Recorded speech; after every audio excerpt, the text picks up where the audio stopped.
What's up, YouTube perverts? Welcome back to another episode of AM Training. It is week 4 of AMT method. What is that? AM training method.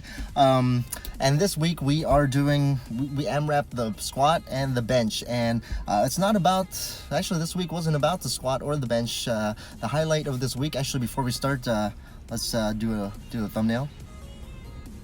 Because I always forget and I always have to like pick a thumbnail where I'm talking and it just looks like a bad thumbnail. Yeah, this time it's all about the deadlift. I did a nice PR of 585.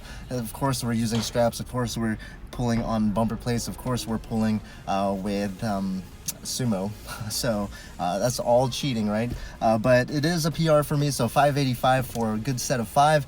That was actually the top set. I had to do that, I had to just get the 5 reps done. I could have breaking it up apart. That's what I call X sets, where I just finished the amount of total reps as possible.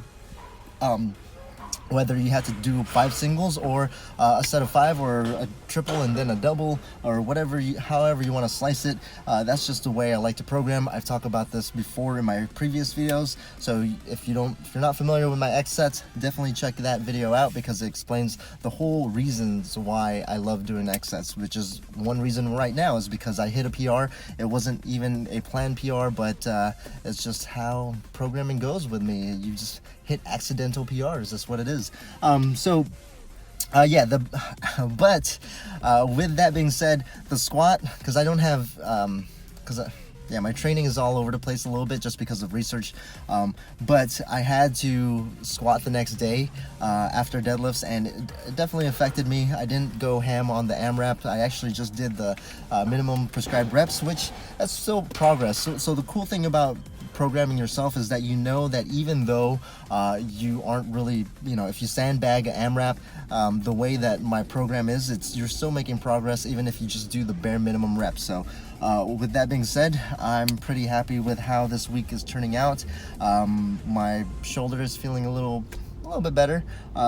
It's still uneven, but what are you gonna do? It might just take a year and a half, just at least from what the physical therapist told me about kind of regaining my muscle back from that nerve injury. And then I think everything's pretty good. I don't know. Oh, PSA, I said this on Instagram where you know how everyone loves the True Moo chocolate milk? I love that stuff. It's like half a gallon. You drink a good 1,200 calories or so with a good amount of protein. Plus it's easy on the stomach because it's lactose free. Especially, take it from me, I'm Asian, and I think we're the second most lactose intolerant, with Hispanics being number 1.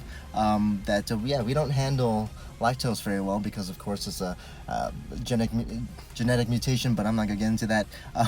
But yes, I love that chocolate milk, but it's horrible for intra workout, just because I had like a dry mouth the whole time and I felt like it wasn't satisfying. So I usually have a nice little BCAA in my huge little hydro flask here, or imitation hydro flask. This is 50/50. But anyways, this is a solid 1 liter or 2 liters of fluid, giggity.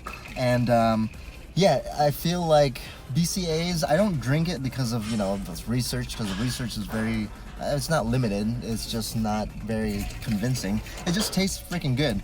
The one that I usually drink is Extend, but I tend to I branched out and branched chain amino acids and tried BPI, which I hated that brand before because there was a company that sent me out pre-workout and I absolutely hated it. It was too much caffeine for me. The blend, it actually made me feel worse and not hyped up and just literally sick, and it didn't even taste that great.